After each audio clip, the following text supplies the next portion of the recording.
Fancy garment and kids mall, sherwani, coat pant, 3 piece, suiting, shirting, tailoring, बच्चे और बच्चियों के लिए कई सारे कपड़ों की वैरायटियां। हमारा पता आयशा नगर पुलिस स्टेशन के सामने, हजार खोली, मालेगांव। प्रोप्राइटर चांद खान।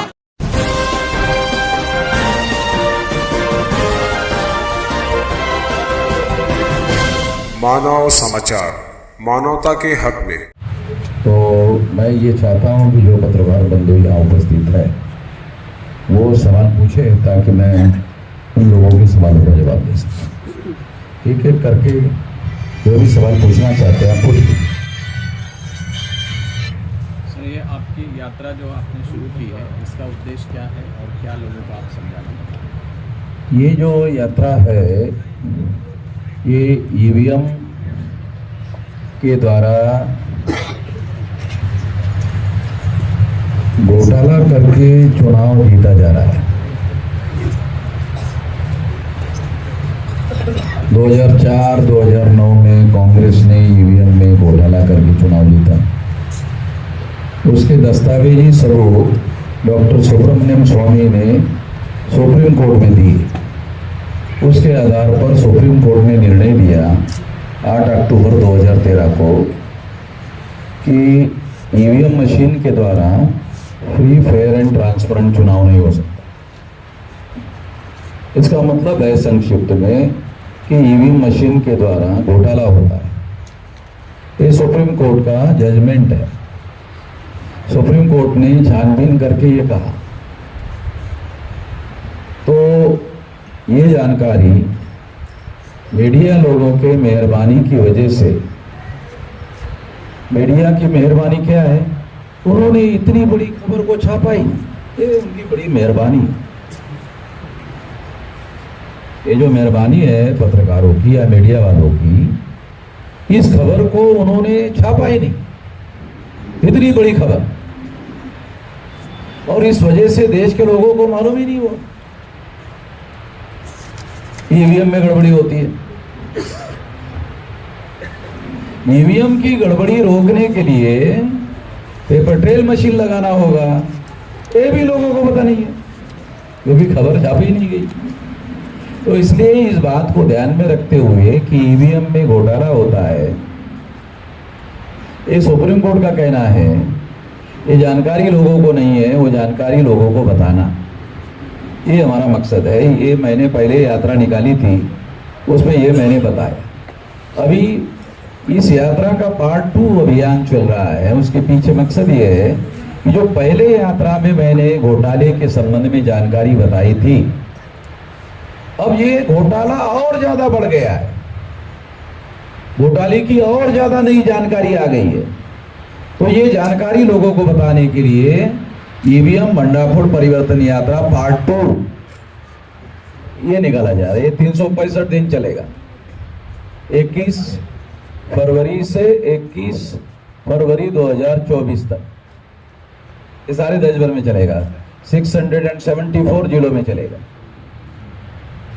पैदल यात्रा रहेगी। इसमें 4 व्हीलर गाड़ी के साथ में ये हमारी यात्रा है, और शहर जहाँ कार्यक्रम चलता है उसके पहले 4-5 किलोमीटर, कहीं 2 किलोमीटर, कहीं 4 किलोमीटर, कहीं 5 किलोमीटर, 6 किलोमीटर पैदल चलने का भी कार्यक्रम चलता है।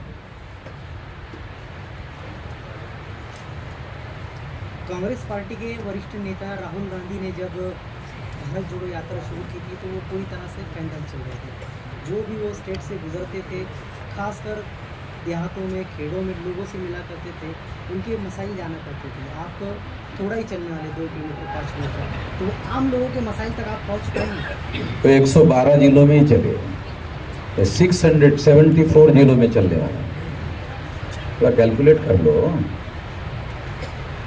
सर, ईवीएम के बारे में जो आपने बताया, इलेक्शन कमीशन ने चैलेंज किया था 2019 के पहले कि भाई आप करके बताइए, ये प्रैक्टिकल करके बताइए कि किस तरह से ये घोटाला होता है।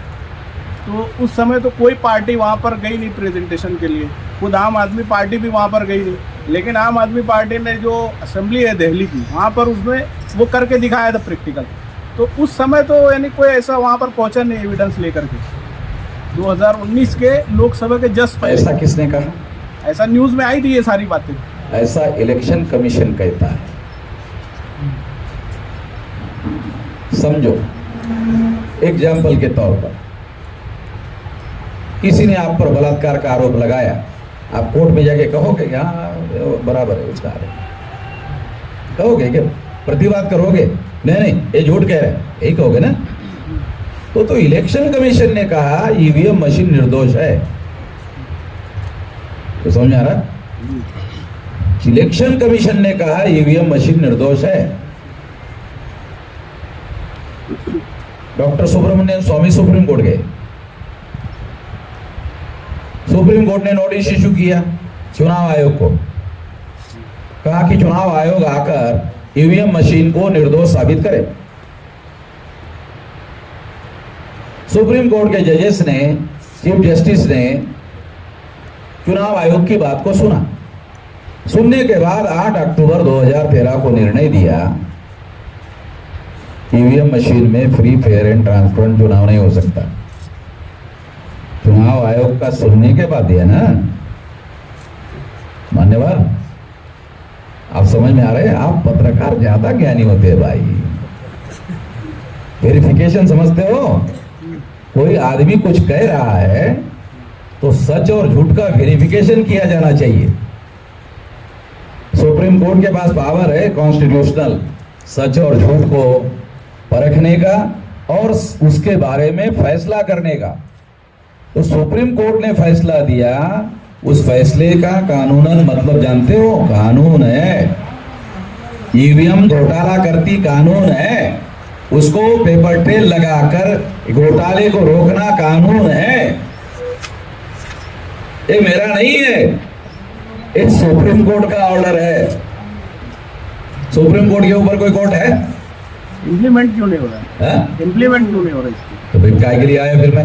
वही तो, क्या तरीका कार हो उसका? तो मैं ये कह रहा हूं कि एक तो मान लो सरकार जो चला रही है, मान लो सरकार चला रही है, सरकार ने कोई गलत फैसला किया,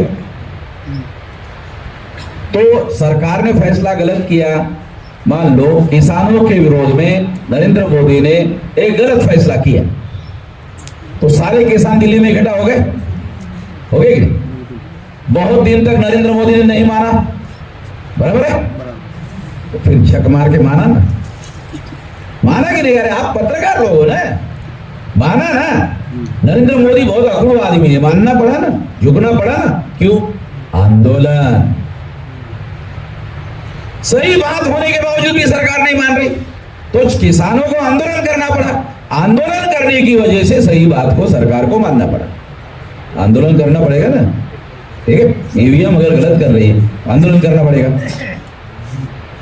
आपको मेरे पास ये बहुत सारे ये सबूत मेरे पास है, ये लिखित सबूत, ये सारी फाइल लेके चल रहा हूं। इसमें 112 ऑफिसर्स, जिसमें मिलिट्री के बड़े बड़े अधिकारी और 48 आईएएस आईपीएस अधिकारी जिन्होंने इलेक्शन कंडक्ट किए, करवाया, मतलब जिन्होंने अपने से इलेक्शन कंडक्ट करवाया, उन्होंने 17 सवाल इलेक्शन कमीशन को पूछे। वो सब मेरे पास लिस्ट है, एक भी सवाल का जवाब नहीं दिया चुनाव आयोग। अब आप मुझे सवाल पूछ रहे हैं, मैं जवाब दे रहा हूं। क्यों? मैं डेमोक्रेटिक हूं, मैं जवाबदेही मानता हूं। अगर किसी ने सवाल पूछा तो मेरी जिम्मेदारी है जवाब देना। अगर चुनाव आयोग को सवाल पूछा जा रहा है, लिखित सवाल पूछा जा रहा है, और वो जिन लोगों ने इलेक्शन कंडक्ट करवाया उन लोगों ने सवाल पूछे, जवाब नहीं दे रहे, ये मेरे पास डॉक्यूमेंट्री एविडेंस है। सर, जनता को ये जो अहम मसला आप लेके चल रहे हैं, इससे भटका दिया जा रहा है, बेरोजगारी से भटका दिया जा रहा है, और धर्म के इसमें ये करके ये कर लिया। अभी मौलाना अरशद मदनी का जो बयान आया था उसके बारे में, तो आप उस बारे में क्या सोचते कि इस देश में पहले, आपका अभ्यास है उस बारे में, तो इस देश में पहले जो है आदम अलैहिस्सलाम आए थे, ऐसा उनका कहना है, और उस पर बहुत बड़ा बवाल मीडिया ने भी उठाया और लोगों ने भी उसको विरोध किया। लेकिन आपका बयान इस बारे में क्या ये? देखो, ये जो लोग, मदनी साहब ने जो बयान दिया, तो आरएसएस के लोग बयान देते हैं, फिर मदनी साहब देते हैं, मदनी साहब देते हैं, फिर आरएसएस के लोग देते हैं, आरएसएस के लोग देते हैं, फिर मदनी साहब देते हैं। तो इस झंझट में मुझे नहीं पड़ा, मैं इतना गधा आदमी नहीं हूं, समझ रहे क्या? मैं क्या कहना चाहता हूं, देखो आपको बात समझाने के लिए, एक है ब्राह्मण। जब मुसलमान भारत में आए तो यहाँ के प्रजा को कहा हिंदू। दयानंद सरस्वती ने अपनी किताब में लिखा कि हिंदू मुसलमान की बीवी गाली है। दयानंद सरस्वती की 200 साल का जन्मदिन मनाया नरेंद्र मोदी ने दिल्ली में, अभी दिल्ली में, और नरेंद्र मोदी ने उसका जन्मदिन मनाया 200 साल का, वो भी गुजराती है, राजकोट का, दयानंद सरस्वती। वो कहता है हिंदू मुसलमान की बीवी गाली है, और नरेंद्र मोदी, आरएसएस और बीजेपी हिंदू मुसलमान, हिंदू मुसलमान, हिंदू मुसलमान, हिंदू मुसलमान, ये कहते रहते। तो ये ब्राह्मणों की बनाई हुई आरएसएस है, ब्राह्मणों की बनाई हुई बीजेपी है। तो हम ऐसा कहते हैं कि ब्राह्मणों की थ्योरी है, एक ब्राह्मण है, फिर ब्राह्मण क्या कहता है, कुछ लोग हिंदू हैं, कुछ लोग मुसलमान हैं, चलो ठीक है, उनकी बात को मान लेते हैं, ब्राह्मण, हिंदू, मुसलमान। तो ब्राह्मण हिंदू किसको कहते हैं? ब्राह्मण एससी एसटी ओबीसी को हिंदू कहते हैं। हम कहते भाई तुम कौन हो हमको हिंदू कहने वाले? तुम कौन हो? जब संविधान ने हमको एससी एसटी ओबीसी कहा तो तुम हमको हिंदू कहने वाले कौन हो? ब्राह्मणों के धर्म ग्रंथ में, वेद में हिंदू शब्द नहीं है, श्रुति में हिंदू शब्द नहीं है, स्मृति में हिंदू शब्द नहीं है, पुराण में हिंदू शब्द नहीं है, रामायण में हिंदू शब्द नहीं है, महाभारत में हिंदू शब्द नहीं है, मनुस्मृति में हिंदू शब्द नहीं है। अरे तुम्हारे धर्म ग्रंथों में हिंदू शब्द नहीं है भाई, तुम्हारे धर्म का नाम तुम हिंदू कह रहे हो, तुम्हारे धर्म ग्रंथ में हिंदू नाम नहीं है। मेरे इस सवाल का किसी ब्राह्मण ने आज तक जवाब नहीं दिया। हम कहते हैं हम हिंदू नहीं है, मूल्यवासी है, भारत के मूल्यवासी है, और ये मूल्यवासियों को इस देश का क्या करना है क्या नहीं करना है वो मूल्यवासियों का अधिकार है। वामन साहब, आप दबे कुचले और गरीबों की लड़ाई लड़ रहे हैं जी। मालेगांव में 1 साल पहले घटना हुई थी 12 नवंबर की, तो जावेद अनवर साहब भी इसमें आरोपी है। तो आपकी तंजीम या राष्ट्रीय मुस्लिम मोर्चे इस बारे में क्या करेंगे या कुछ करने वाली थी क्या? क्या क्या क्या इशू है? तो ऊपर FIR सख्त लगा जो है, कलम अच्छा। लगी, हाँ 307 के आरोपी लगी है। चलो थोड़ी देर के लिए मान लेते हैं कि इनके ऊपर 307 लगा। हाँ तो as per the provision of the constitution या देश के कानून के अनुसार जी, अगर मेरे ऊपर लगा, किसी और पर लगा, तो देश का कानून क्या कहता है कि हम लोगों को कोर्ट में जाना होगा और कोर्ट में अपने को निर्दोष साबित करना होगा। अगर मान लो ये झूठा है आरोप हाँ तो झूठा साबित हो जाएगा, बराबर। मेरे खिलाफ भी बहुत सारे ब्राह्मणों ने FIR किए, मैंने हाई कोर्ट में कई जगह एप्लीकेशन लगाया, ये झूठा किया, ये झूठा FIR है, इसको स्पैश कर खत्म कर दो। तो 2-3 हाई कोर्ट ने मेरे खिलाफ जो ब्राह्मणों ने FIR किए स्पैश कर दी, ये झूठे थे, सबूत चाहिए ना। अरे जब हम कोई गलत काम कर नहीं रहे, मैं तो कानून और संविधान के दायरे में रहकर काम करने का आदी हूँ, उल्लंघन नहीं करता हूँ। दूसरा उल्लंघन करे तो मैं उसके विरोध में कार्रवाई करने के लिए कहता हूँ। अगर मैंने कोई कानूनी अपराध किया तो लोग मेरे खिलाफ कार्रवाई करें, मुझे कोई एतराज नहीं है, मगर मैं कानून और संविधान के दायरे में रहकर काम करता हूँ, अपनी बात लोगों के सामने रखता हूँ। आर्टिकल 19 संविधान के तहत मुझे अपनी बात कहने का अधिकार संविधान ने दिया।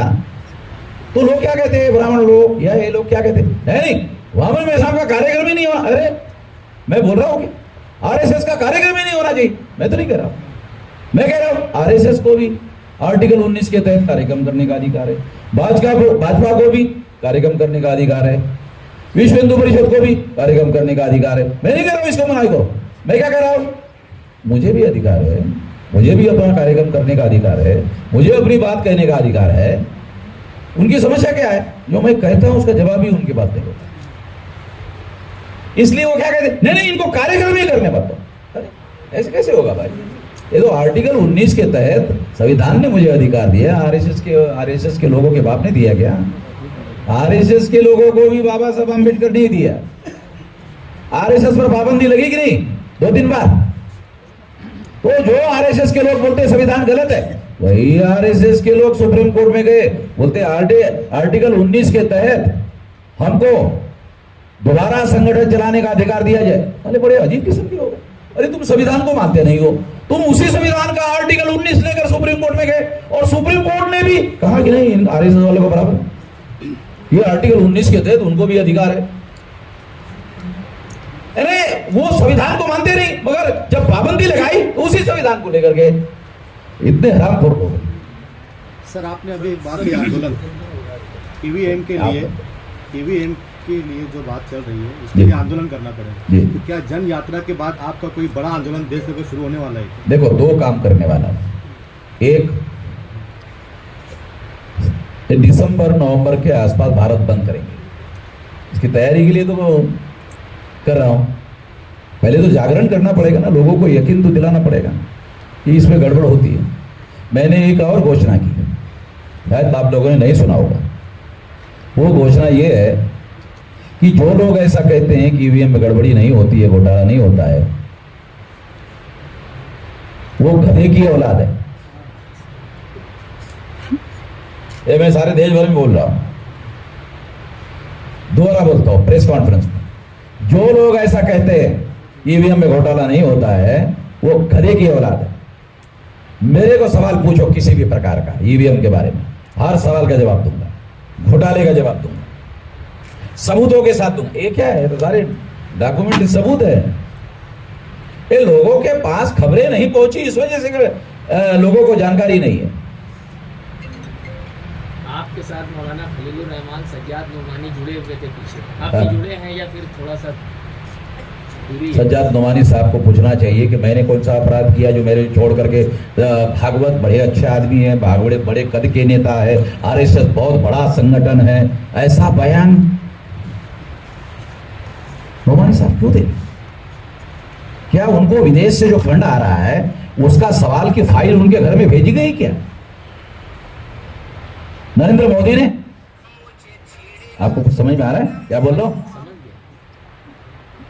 मिडल ईस्ट से नोमानी साहब को फंड आता है और वो भारत सरकार रिजर्व बैंक के थ्रू आता है। सारा डॉक्यूमेंट सरकार के पास अवेलेबल है। वो सारा डॉक्यूमेंट का आधार बनाकर आपको विदेश से पैसा आता है। ऐसा मामला नोमानी साहब के सामने उठाया गया। नोमानी साहब ने मुझे पहले साल भर पहले बोला था कि मेरे ऊपर बड़ा प्रेशर, इस प्रेशर के बावजूद भी मैं आपका साथ सहयोग कर रहा हूं। नोमानी साहब ने मुझे कहा अब एक लिमिट के बाद प्रेशर पड़ा होगा, और वो प्रेशर क्या है आपको बताता। कलीम सिद्दीकी साहब का नाम सुना? कलीम सिद्दीकी साहब और उनके और एक साथी को, जो नोमानी साहब के बहुत नजदीकी लोग हैं, दोनों को अरेस्ट करके जेल में डाला हुआ है। नोमानी साहब को इशारा करने के लिए उनको अंदर डाला। नोमानी साहब तुम्हारे नजदीकी को हमने अंदर डाला है।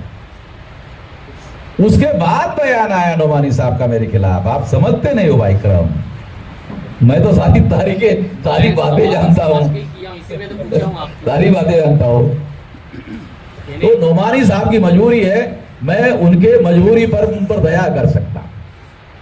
ठीक है, आप जेल में नहीं जाना चाहते। उन्होंने एक बार मुझे कहा था, निजाम साहब आप मेरी उम्र जो है आप देख रहे हैं, इस समय मैं इस लड़ाई के लिए जेल में भी जा सकता हूं, मगर अभी मेरी उम्र जेल में जाने की लायक नहीं। उनकी उम्र 69, मेरी 66। मैं तो जेल में जाके आया नरेंद्र मोदी के गुजरात में, और भी जाने के लिए तैयार हूं। गांधी जी जेल में जाते जाते छोटे नहीं हो गए, वो महान हो गए। मैं कौन सा छोटा होने वाला हूं भाई? मैं कौन सा चोरी चकारी डकैती डाल के जेल में जा रहा हूं। मैं तो देश के हित में, संविधान के हित में और लोकतंत्र के हित में लड़ाई लड़ रहा हूं।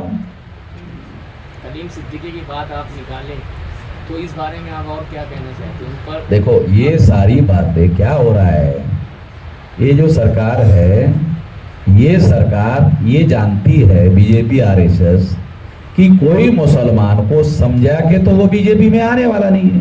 डरा के आने वाला। आप समझदार ज्यादा हो, क्योंकि मेरे बोलने के पहले आप बोलते, इसका मतलब आप समझदार हो। हाँ? तो फिर तो इसका मतलब जानकार है। सारे देश भर में मुसलमानों को डराने का बहुत बड़ा कार्यक्रम चल रहा है। ये बात, बहुत सारे मुसलमान, मैंने टीवी पर एक मुसलमान देखा, शिंदे लगाया, वैसा मुसलमान एक बयान दे रहा, वो भी इधर लगाया हुआ। अरे मैंने कहा ये कैसा मुसलमान है यार, ये शिंदे की तरह टीला लगाया हुआ मुसलमान, ये तो बड़ा अजीब किस्म का मुसलमान। ये हिंदू भी है, मुसलमान भी है, दोनों है क्या? ये सारा डर है, ये डराने का काम कर रहे हैं। अब इस समस्या का समाधान क्या है? इस समस्या का समाधान है कि 14 अगस्त 47 तक मुसलमान मजलूम नहीं था। 15 अगस्त 47 से मुसलमान को मजलूम बनाने का कार्यक्रम शुरू हुआ। अब लगभग मुसलमानों को मजलूम बना दिया गया, तो मुसलमान नए नए मजलूम हैं। हम 2000 साल के मजलूम हैं। तो मजलूम और मजलूम का इत्तेहाद होना चाहिए, मजलूम और मजलूम की एकता होनी चाहिए। आपकी पिटाई हो रही है 70-75 साल से, हमारी 2000 साल पुराने मजलूम वो पिटे पिटाए, मतलब हमारे घाव पता नहीं कितनी बार लाल हुए, हरे हुए, आपके नए नए घाव है, तो आपकी प्रतिक्रिया ज्यादा है। हमारी बात कितनी सारी पिटाई हुई, उसका कोई लिमिट नहीं 2000 साल तक। वो और ऐसे पिटे पिटाई लोगों की लड़ाई लड़ रहा हूं, और बहुत जोर से लड़ रहा हूं। बहुत मुश्किल होता है बीजेपी वालों को हमारी बात को गलत साबित करना, आरएसएस वालों को गलत साबित करना। मैं तो ऐलानिया कहता हूं, मैं तो 3.5 लाख लोग लेकर के आरएसएस के हेडक्वार्टर पर गया। भी नहीं होने दिया आपने। हरियाणा में मेरा कार्यक्रम नहीं करने दिया। हरियाणा में बीजेपी की सरकार है, उसके विरोध में मैंने 3.5 लाख लोगों का मोर्चा लेकर गया। वो वहां फडणवीस जो है मॉनिटर कर रहा था, जब उसको लगा कि ये कंट्रोल में नहीं है तो कमिश्नर को मेरे पास भेजा, कमिश्नर को मेरे पास भेजा और आरएसएस के हेडक्वार्टर को प्रेशर दिया कि ये लोग कंट्रोल में नहीं है, ये कभी भी हेडक्वार्टर आ सकते हैं, आप लॉक लगाओ, भाग जाओ। भाग गए आरएसएस के लोग, ताला लगाकर भाग गए। अरे हम जाने के पहले भाग गए, गए नहीं तो पहले ही भाग गए। अभी सुना है हेडक्वार्टर नागपुर का अयोध्या लेकर जा रहे, मेरी वजह से। अरे भाई हम तो क्या बताया जाए। नागपुर में आरएसएस का हेडक्वार्टर मैं कभी भी घेर सकता हूं। आप जानते नहीं, नागपुर तो मेरा गांव है, चारों ओर आरएसएस के हेडक्वार्टर को हमारे लोगों के द्वारा घेरा हुआ है। सर अभी ये जो नामांतरण हो रहे हैं, औरंगाबाद का नाम बदल दिया गया, हाँ। और शहरों का नाम भी बदल दिया, इसके बारे में क्या ये है? इसे देखो, जितने भी मुसलमान नाम है वो बदलने का चल रहा है कि नहीं। उस्मानाबाद, उस्मान मुस्लिम नाम है, औरंगाबाद मुस्लिम नाम है कि नहीं? बराबर। अहमदनगर ये नाम मुस्लिम है कि नहीं? गुजरात का अहमदाबाद भी मुस्लिम। सुनिए सुनिए, हाँ बराबर है। मेरा कहने का ये मतलब है कि ये लोग नाम बदल रहे हैं, इससे वो मैसेज देते हैं कि हम लोग मुस्लिम विरोध में हैं। तो ये लोगों का तुष्टीकरण करने का मामला है, खुश करने का मामला है, ताकि लोग उनको वोट दें। उन लोगों के हित में तो कुछ कर नहीं रहे। इससे कौन सी सामाजिक आर्थिक समस्या का समाधान हो गया? नाम बदल गया। कितने बेरोजगार को नाम बदलने से रोजगार मिल रहा है? कितनी महंगाई खत्म हो रही है ये नाम बदलने से? महंगाई करने वालों लोगों को फायदा हो रहा है ना, उन लोगों को फायदा हो रहा है। और जिनको फायदा हो रहा है वही चंदा देते बीजेपी वालों को।